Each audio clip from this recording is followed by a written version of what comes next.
Welcome back. You just heard what I think the long-term fallout from the pandemic could be. The end of globalism, big government takeover, and a big business takeover. Let's see what our guests have to say. Let's give them one each. Tammy, you take the end of globalism. Yeah, look, that is, and it would be an extraordinary result of this. Obviously, China has an interest in it continuing. Other entities do as well, and they are going to fight to maintain this. And we know that they cheat and they lie. So it's going to be a fight. But at the same time, if anyone can confront it, Trump has been doing that from the beginning. Every single one of his decisions, ranging from trade, the issue of the border, the nature of America first. It's funny, so many people were very upset with that slogan. And now we understand the nature of how that's important, because it doesn't just help us, it in fact will make the rest of the world healthier as well. Yeah, and I can't help thinking, when I saw Peter Navarro one of the days this week in the White House briefing, like, this is his moment. I mean, this is everything he and Donald Trump, before he was president for years, have been going on about, right now, validated. Okay, Kim, you take the big government takeover that I am very nervous about. What do you think about that? Yeah, well, in some ways, that's already happened. We did something very dangerous 2 weeks ago when we passed that bill. Because for all the money we're sending to small businesses and corporations and individuals, the biggest chunk of that money went to government itself. It might have been the biggest single-day increase of government power in the history of this country. But can I give a little optimistic flip side?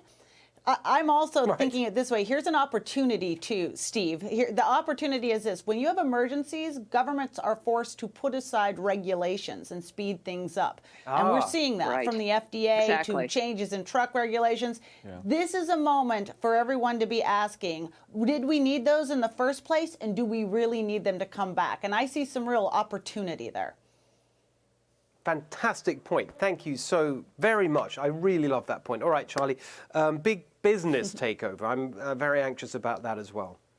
Yeah, and you should be. And look, I think that the American people need to remember and ask the question, why is it that some of these businesses domiciled essential production for the United States within China, the greatest enemy of the United States? And it's exposing our supply chains.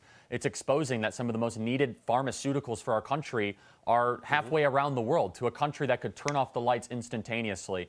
And I, like you, Steve, I'm really worried, because right now you're going to see businesses, you're going to see companies that have the cash on hand. They're going to survive this. And the small businesses right now that are just barely getting by with 8 to 10 employees, which is the backbone of this economy, which is the engine of our productivity. It's not the Fortune 100 companies that fly around on their private jets. It's on Main Street. It's the small manufacturing plants. I don't want to see them go under. I don't want to see us become a kleptocratic, crony capitalist, pseudo-socialist country where the companies that have access to K Street and the right lobbying firms and are able to pick up the phone and get a senator on the line, I don't want to see them get stronger because of this. I want to see the exact opposite. I want to see Main Street and entrepreneurs and small businesses actually get more business, more power, and entrepreneurs be liberated, and we learn our lesson of what happens when we put too much power and too much of our purchasing power within a small collection of companies that, quite honestly, have not always been making decisions in our country's best interest.